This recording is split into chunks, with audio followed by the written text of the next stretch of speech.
The minority report is dated December 5th and addressed to Steve Schleicher, Clerk and Recorder of El Paso County. From myself, the Republican Canvass Board member. In keeping with the spirit of Section 11, Article 7 of the Colorado Constitution, quote, to secure the purity of elections and to guard against the abuses of the elective franchise, I have elected not to certify the November 7th, 2023 coordinated election on behalf of the El Paso County Republican Party. My findings are based partially on the action, rules, and statutes of the Colorado Secretary of State, while other complaints are directed at election operations observed in El Paso County. Colorado Secretary of State. The duties of the Canvass Board member are outlined in CRS 1-10-101.5, calls for reconciliation of the number of ballots counted in an election not to exceed the number of ballots cast, to reconcile that ballots cast by precinct does not exceed the number of electors registered, and then to certify that the entire abstract of votes cast in the election. The concept that the only duty of the Canvass Board member is to agree that 4 sets of contrived numbers actually agree, and that the comparison translates to an endorsement of the veracity of the entire election is simply irrational.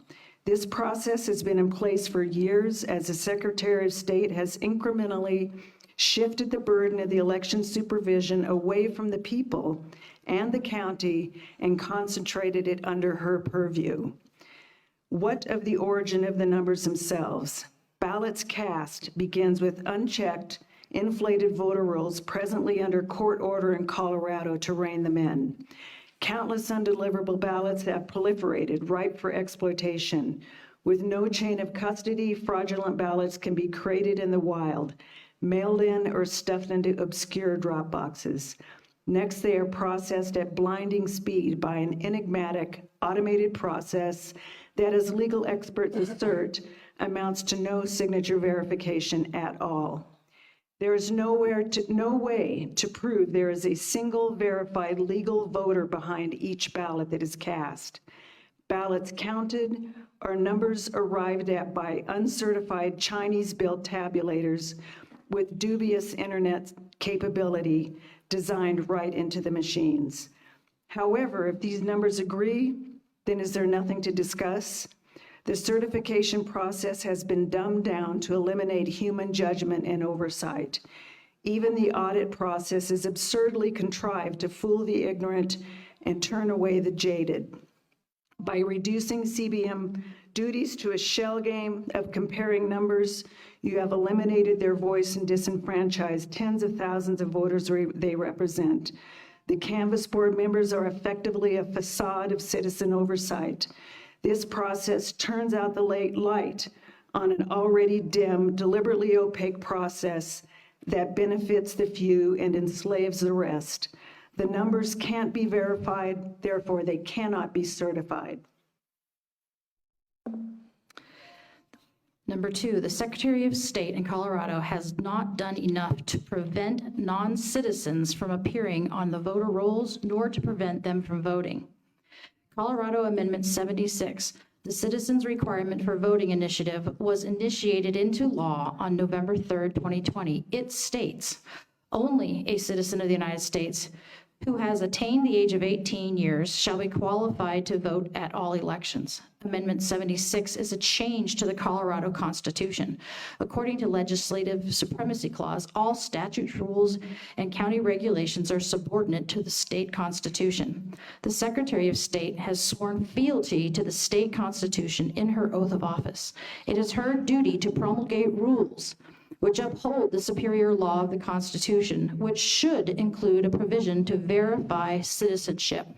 Presently, non-citizens are able to receive driver's licenses and social security numbers in Colorado, 2 of the numeric identifiers necessary to register to vote. Although our citizens voted to make citizenship a requirement to participate in elections, Secretary of State Jenna Griswold has seized this open door. In October of 2022, She infamously, accidentally mailed postcards to 30,000 non-citizens who possessed both Social Security numbers and driver's license numbers to encourage them to register to vote. Today, non-citizen voters may present themselves to receive a ballot at statewide voting services and polling centers. Here, the voter is asked to simply check a box to verify their citizenship and eligibility to vote.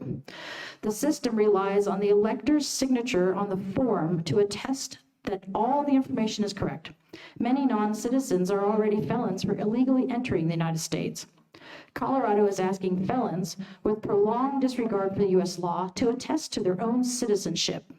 It might be reasonable to offer these unvetted voters a provisional ballot until the question is resolved. Instead, by signing the form and attesting to their own citizenship, they are awarded a regular ballot with no follow-up or intention to verify.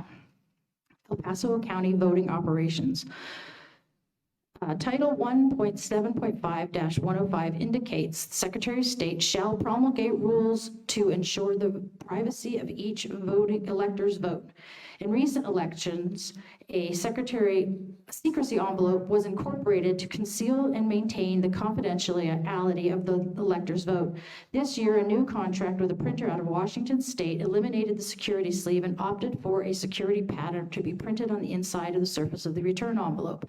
The security pattern was intended to be sufficiently occlusive to ensure privacy of the voters' selections. However, this approach failed to pass the at-home candling test to simply shining a bright light from one's cell phone beneath the envelope. Doing so easily revealed the marked bubbles on the experimental ballot and a $20 bill inside another. Thank you for letting us speak. This complaint was reported during this election cycle and dismissed by the Secretary. The state makes clear that the use of secrecy sleeve is decided upon agreement between the clerk and the SOS. If the trend is to eliminate the security sleeve, then attempts to make the ballot secure by obscuring the envelope must be improved upon to ensure the fundamental veracity of the secret ballot in El Paso County as required in statute. Other questions regarding die-cut holes in the envelopes, which reveal mysterious barcodes, in addition to multiple barcodes on the external and return envelopes, raises concern for voter privacy. One Midwestern state passed legislation that no markings unreadable to humans are permitted on the outside of their envelopes, for good reason. Citizens with barcode readers claim these markings reveal the party of the voter. I placed the burden of proof on the clerk and the recorder and the USPS, United States Postal Service, to explain the importance of these markings and assure the public that voter personal identification information is not compromised. I prefer the elimination of the markings altogether in the interest of complete transparency. 2, when Secretary Griswold awarded $1 million to county clerks in the interest of enhancing election security, EPC clerk Schleicher made a wise choice to do something about the security cameras. The video surveillance cameras trained on the 39 ballot drop boxes scattered throughout the county were decrepit and in disrepair. He rolled out the new system to public acclaim, asserting that the new solar-powered system exceeded all SOS rules and stated and offered full transparency to counter the waves of misinformation surrounding voter drop box insecurity. Security of the operation. If the SOS wanted to catch the perps, the cameras would be trained to see their face, observe their hands, to identify their car, and even digitally record the license plate. That would be money well spent. Seems what we got was a facelift on the old decrepit systems that never worked. We can do better. Ballot drop boxes in the post office have neither counters nor chain of custody documents nor adequate security measures. So ballots which electors believe have been faithfully cast might be lost. Oh, skipped a page. Did.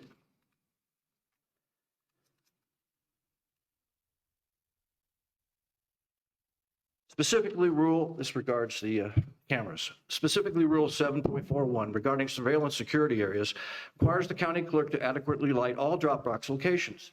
The ballots must be collected in a locked container, and both the drop slot and container must be monitored. Signage must inform voters that it's a violation of law for any person to collect more than 10 ballots in any election.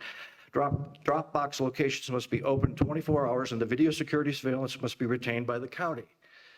A light, a lock, a container, a video camera, a sign, and don't destroy the recordings, not a high bar. It's not difficult to exceed standards when the expectations are set so low. Most of us saw the documentary 2,000 Mules, and we know what can and does happen at voter drop boxes. What exactly does the system do to prevent this nefarious activity? Sadly, for many of the boxes, these security measures will do little to thwart the crime. Thank you.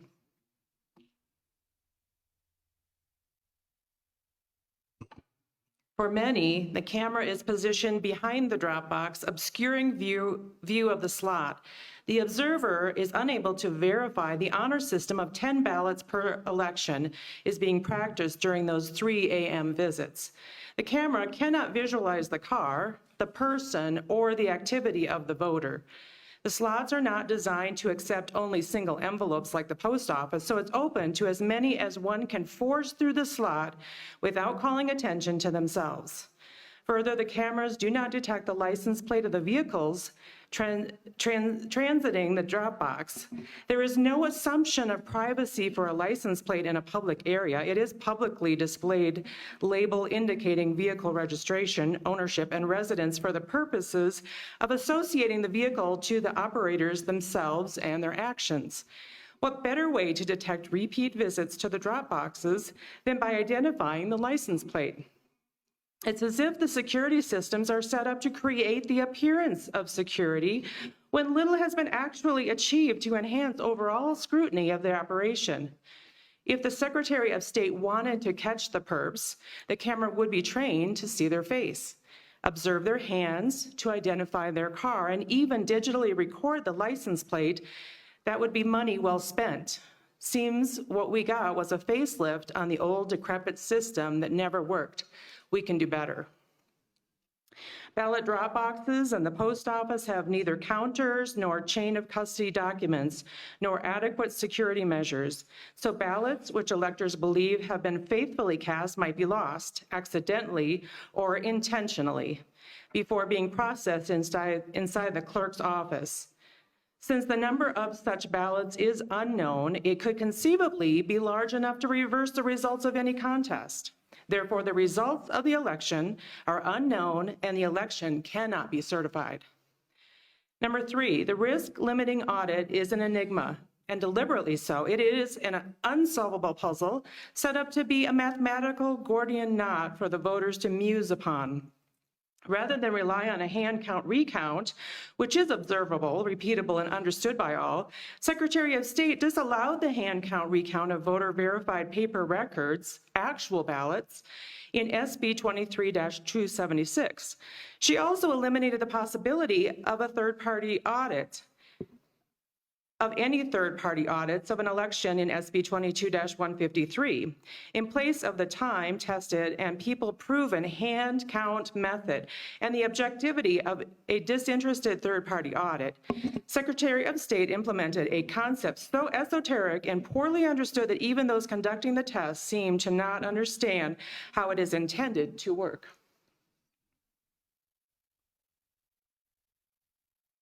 It starts with a toss of 20 10-sided dice, plural of die, to establish a random seed to begin the count. This is the stuff PhD mathematicians dream of. However, the developer of the concept, Dr. Philip Stark of Berkeley, California, now warns that the use of risk-limiting audit as an election watchdog has lost its way, and that elections are at risk for it. Dr. Stark has been consulted regarding Colorado's statewide RLL for its November 7th, 2023 coordinated election. The study is presently underway.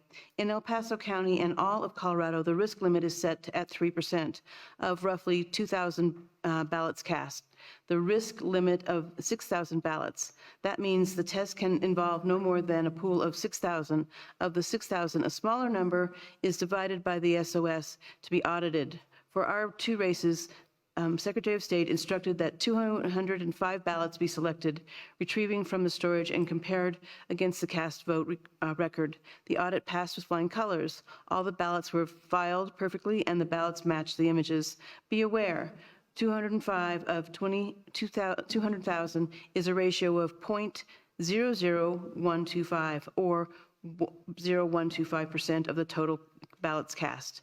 The sample is absurdly small to have meaning in a contest like Proposition HH vote, where the margin was almost 68,000. That's enough for me to raise my hand and ask for help. The state Republican Party is demanding an explanation we can all understand. I do understand hand-counted paper ballots. Let the people speak. Number 4, the riddle of the perpetual wall of undeliverable ballots continues to confound the observer. Nearly 28,000 undeliverable priced at $8 a ballot totals approximately $225,000 in wasted money and resources. Despite the lauded Experian project and court-ordered efforts by the Secretary of State to trim up the voter rolls, inactive voters are rapidly replaced by new activities, and the cycle seems to continue. The problem appears unsolvable. Suggested the EPC clerk convene an interdisciplinary team of investigators, USPS experts, voter advocates, and election supervisors to brainstorm new approaches to solve this perennial problem. I was not informed of the pre-election. Number 5, I was not informed of the pre-election demonstration of the logic and accuracy test, and therefore did not witness or attest to the results. The LAT determines that the voting system is properly programmed, the election is correctly defined, and the voting system and all of the voting system's input, output, and communication devices are working properly in advance of conducting the election. Statute requires notice that the public test will be posted in the county for the last 7 days before the public test. Colorado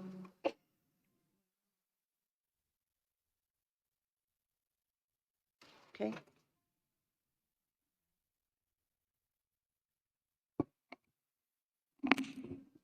Colorado Rev Stat 1-7-509 states, "The public test shall be open to representatives of the political parties, the press, and the public. Each major political party, minor political party, ballot issue committee may designate one person who shall be allowed to witness all public tests and the counting of pre-test votes. I was not invited. The Republican Party was not represented. I notified the clerk of their indiscretion upon discovery. An after-the-fact report of the logic and accuracy test is now being prepared. In fairness to Steve Schleicher and the entire staff of the El Paso County Elections Department, I would be remiss not to end this report on a positive note. Since Steve first set foot in the office, his list of improvements, changes to procedure, and finding better ways altogether has not gone unnoticed. From the Experian project to the surveillance cameras to the new suite of tabulators, including enhanced security measures, all have gone a long way to restore openness with the public they serve. I believe our relationship of holding each other to account and raising the bar of transparency will continue to produce meaningful, positive change in voter operations in EPC. As we keep our eye on the shared interest of people above the voice of the